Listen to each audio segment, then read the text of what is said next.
South Indian होती थी, दक्षिण भारत की होती थी, जो अंग्रेजी नहीं होती थी, जो अंग्रेजी जानती थी।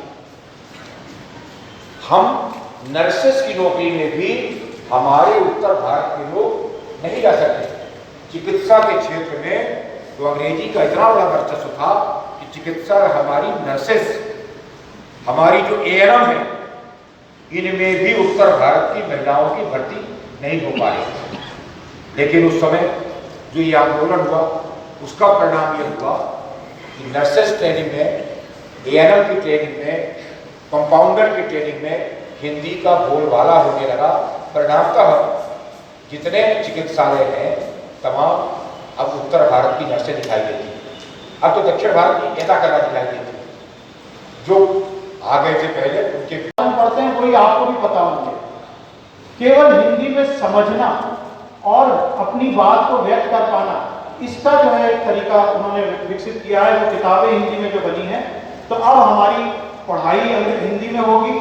और आप जानते हैं कि किसी भी देश की प्रगति शोध से होती है, रिसर्च वर्क जो होता है उससे। जब हमारा देश प्राचीन काल में बहुत विकसित था, सब तरीके की जो एडवांस्ड चीजें होती थी वो सब हमारे यहाँ पहले से पहले होती थी। लेकिन फिर जब अंग्रेजों का शासन आया और उस दौरान अंग्रेजी को महत्व दिया गया और उसके माध्यम से ये तय किया गया कि जो भारत देश के लोग हैं वो सिर्फ आदेशों का पालन करना सीख जाएं, नया कुछ सोचना समझना उनके लिए आवश्यक ना हो, ना सोच पाए, ऐसी प्रथा विकसित करने के लिए अंग्रेजी को लागू किया गया। और वो जो लॉर्ड मैकाले हैं, उनका ये जिसे कहेंगे कि एक ध्येय था कि इस तरीके से हम गुलाम बनाएंगे, सारी मानसिकता हमारा पालन करने वाली बने, सोच के हमको बताने वाली ना हो। तो उस दिशा में आगे बढ़ते रहे। फिर उसके बाद जब भारत देश आज़ाद हुआ तो भी जो अंग्रेजी का वर्चस्व था वो निरंतर कायम रहा। फिर धीरे धीरे धीरे धीरे अंग्रेजी अन्य विषयों में, अन्य कोर्सेज में कम होती गई। स्कूलों की पढ़ाई हिंदी माध्यम से हम लोग करते ही हैं, लेकिन मेडिकल में अभी तक ये बात पूरी तरह से आ नहीं पाई है। तो इसीलिए आज जो चेंज हुआ है, जो बदलाव हुआ है, आप मान के चलिए कि ये एक क्रांति का अवसर है।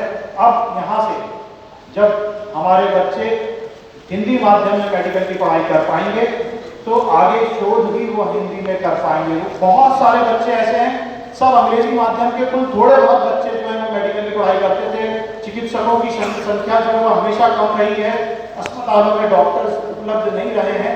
तो जब हिंदी माध्यम के बच्चे पढ़ेंगे और डॉक्टर बनेंगे तो मुझे पूरा यकीन है कि डॉक्टरों की संख्या में काफ़ी हद तक वृद्धि होगी और हर छोटे अस्पताल में भी हमारे डॉक्टर्स होंगे और जनता को पर्याप्त चिकित्सा सुविधा मिल पाएगी। तो इस अवसर पर मैं आप सभी लोगों को शुभकामनाएं और बधाई देता हूँ। धन्यवाद। यार बच्चे होते हैं वही हिम्मत कर पाते हैं कि वो मेडिकल की पढ़ाई कर पाएँ। मेडिकल की पढ़ाई के लिए इतनी अधिक किताबें होती हैं कि जिनकी पढ़ाई करने में हमको, जो लोग पढ़ते हैं उनको 7-8 साल का समय लगता है, तब कहीं जाके वो इस स्थिति में पहुंच पाते हैं कि वो आप हम जैसे लोगों का सबका उपचार कर सकें। मगर बड़ा अफसोस होता है ये सोचकर कि हमारे यहाँ के जो ग्रामीण परिवेश के बच्चे हैं, जो हिंदी माध्यम से अधिकांश बच्चे हमारे ग्रामीण परिवेश के पढ़ते हैं, वो क्योंकि ये कठिन पढ़ाई है और अंग्रेजी में होता है इसका सारी पढ़ाई का जो भी तरीका है कॉलेज में, तो वो पढ़ने की हिम्मत नहीं कर पाते। सिर्फ वही कुछ चंद बच्चे पढ़ पाते हैं मेडिकल की पढ़ाई जो कि अंग्रेजी समझने की हिम्मत करते हैं या जिनको कुछ मौका मिला होता है अंग्रेजी सीख लेने का। तो अब आज का दिन बहुत बड़े, आगे समझिए क्रांति का अवसर है कि जब माननीय मुख्यमंत्री जी के मार्गदर्शन में, माननीय प्रधानमंत्री जी ने जो शिक्षा नीति तय की उसके अनुसार आगे बढ़ते हुए मध्य प्रदेश में देश का पहला राज्य है जहां पर कि हिंदी में मेडिकल की पढ़ाई का कोर्स तैयार हुआ है। अभी पिछले 1 साल से 100 लोगों की टीम मिलकर पहले वर्ष की पढ़ाई के लिए जो किताबें लगनी है उनको तैयार कर रहे थे। 3 विषय जो पहले साल में बच्चे पढ़ते हैं मेडिकल में, फिजियोलॉजी, बायोकेमिस्ट्री और एनाटॉमी, इन तीनों विषयों की पुस्तकें तैयार हो गई हैं। अब हमारे जो ग्रामीण परिवेश के हिंदी माध्यम के बच्चे हैं वो बिना किसी कठिनाई के मेडिकल की पढ़ाई आसानी से पढ़ सकने के बारे में हिम्मत कर सकते हैं। तो ये आज का दिन विशेष है, एक क्रांति की शुरुआत है। और इसी तरीके से जो अन्य और कठिन कोर्सेज रहते हैं मेडिकल के अलावा, बाकी और सब कोर्सेज उतने कठिन नहीं माने जाते। तो चाहे वो इंजीनियरिंग का हो, चाहे चार्टर्ड अकाउंटेंसी का हो, चाहे वकालत, इनमें सब में हिंदी का प्रयोग पहले से ही शुरू हो गया था, लेकिन मेडिकल के बारे में इस बारे में सोचा नहीं जाता था।